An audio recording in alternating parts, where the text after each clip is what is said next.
오늘은 시편 81편 말씀입니다. 제목은 능력이 되시는 하나님. 우리의 능력이 되시는 하나님을 향하여 기쁘게 노래하며 야곱의 하나님을 향하여 즐거이 소리칠지어다. 실을 읊으며 소고를 치고 아름다운 수금에 비파를 아우를지어다. 초하루와 보름과 우리의 명절에 나팔을 불지어다. 이는 이스라엘의 율례요 야곱의 하나님의 규례로다. 하나님이 애굽 땅을 치러 나아가시던 때에 요셉의 족속 중에 이를 증거로 세우셨도다. 거기서 내가 알지 못하던 말씀을 들었나니 이르시되 내가 그의 어깨에서 짐을 벗기고 그의 손에서 광주리를 놓게 하였도다. 내가 고난 중에 부르짖음에 내가 너를 건졌고 우레소리의 은밀한 곳에서 내게 응답하며 무리바 물가에서 너를 시험하였도다. 셀라. 아멘. 오늘 시편 81편은 이스라엘의 절기에 부르기 위해 쓰여진 노래입니다. 학자들은 3절에서 초하루, 보름, 명절에 나팔을 분다 라는 것에 주목해서 초막절이라고 생각하고 있습니다.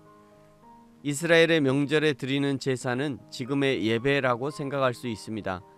먼저 1절부터 4절까지를 보면 하나님께 예배를 드리기 위해서 우리의 기쁨을 총동원할 것을 권하고 있습니다. 1절에 하나님을 향하여 기쁘게 노래하고 즐거이 소리치라. 2절에 시를 읊고 소고를 치고 수금의 비파를 동원하라. 3절 나팔을 불고. 4절 이것이 이스라엘의 율례요 하나님의 규례다. 우리의 예배가 이래야 한다는 것이죠. 총동원입니다.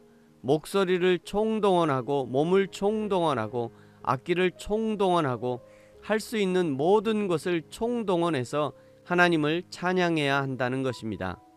이제 곧 코로나가 끝이 나면 예배에 참석하는 모든 성도들이 각기 한 가지씩의 악기를 들고 찬양할 때 악기를 연주하면서 찬양해야겠다 생각합니다.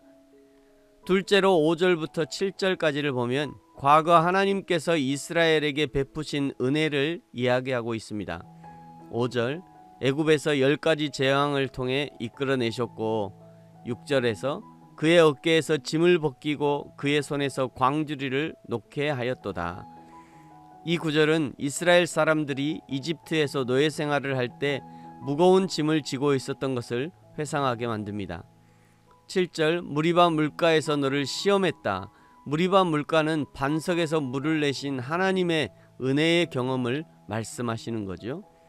우리는 예배를 통해서 과거의 이스라엘을 구원하신 하나님을 회상하면서 오늘 이 시간 우리를 구원하시는 하나님을 만나고 경험하는 것입니다. 이런 구원에 대한 감사의 마음은 신약의 시대로 접어들어서 예수님께서 우리의 짐을 대신 지신 구속의 사랑에 대한 감사의 마음으로 연결됩니다. 예수님께서는 수고하고 무거운 짐진 자들아 다 내게로 오라 내가 너희를 편히 쉬게 하리라 말씀하셨지요. 구약의 시대에도 그렇고 오늘날에도 예배를 드리는 사람들은 예배를 통해서 그들 자신의 짐을 벗어버리고 자유의 사람이 되는 것입니다. 병에서, 근심에서, 공포에서, 그리고 죄에 대한 중압감에서 해방받는 기쁨을 누리게 되는 것이죠. 예배란 바로 이러한 해방의 기쁨을 누리며 그것에 대해 감사하는 마음을 표현하는 것입니다. 우리가 예배하려고 하나님 앞에 나오는 그 모든 순간이 사실은 죄와 사망의 사슬을 끊어버리고 낙심과 절망과 병과 근심을 끊어버리는 순간이 되는 것이지요. 날마다 예배하면 날마다 끊어질 것이고, 시간마다 예배하면 시간마다 끊어질 것이고, 24시간 하나님을 바라보고 하나님을 의식하며 하나님을 예배하면 24시간 악한 것들이 틈타지 못하는 은혜의 시간이 되는 것입니다. 저와 여러분의 예배가 이와 같아야 한다는 것입니다. 그러므로 그 하나님 앞에 감사할 수 있는 것이고 당연히 감사해야 하는 것입니다. 셋째로 8절부터 16절까지를 보면 하나님의 말씀을 듣는 것이 우리의 예배에 아주 중요하다는 것을 알게 됩니다. 특히 8절이 오늘 시편의 핵심 구절이라 할 수 있습니다. 8절 내 백성이여 들으라 내가 내게 증언하리라 이스라엘이여 내게 듣기를 원하노라. 아멘. 이스라엘아 들으라 쉐마 이스라엘은 신명기 6장 4에서 9절, 11장 13절에서 21절, 민수기 15장 37에서 41절에 나오는 성경 구절을 연상시킵니다. 유대인들은 이 구절을 아침과 저녁에 드리는 예배 때마다 암송할 정도로 가장 중요한 구절이자 기도였습니다. 하나님께서 들려주신 이 말씀을 붙잡고 살았기 때문에 그들 자신의 신앙을 지켜낸 것이죠. 오늘날에도 우리의 신앙을 바로잡아주고 좌로나 우로나 흔들리지 않게 하는 것은 바로 하나님의 말씀입니다.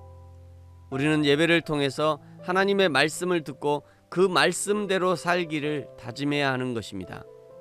일반적으로 새벽에 모이는 것을 새벽 기도회라고 합니다만, 새벽에 그냥 기도만 하러 오는 것이 아니라 예배를 통해 하나님의 말씀을 듣는 것이 가장 중요합니다.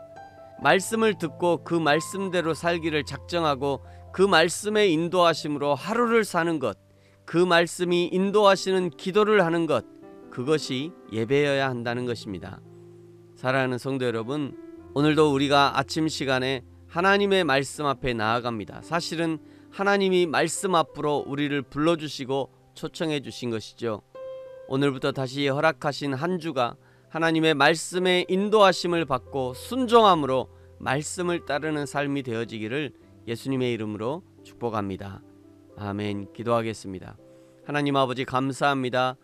우리가 하나님 앞에 예배할 때 우리의 온 마음을 들여 하나님을 찬양하게 하시고 하나님의 구원과 예수 그리스도의 구속의 사랑에 대해서 감사하게 하시고, 그리고 하나님의 말씀을 우리의 마음에 새겨 듣고 우리의 삶이 그 말씀을 따르는 삶이 되게 하여 주옵소서. 그리하여 하나님 앞에 영광 돌리는 저와 우리 모든 성도들이 되게 하여 주옵소서. 감사합니다. 예수님의 이름으로 기도합니다. 아멘.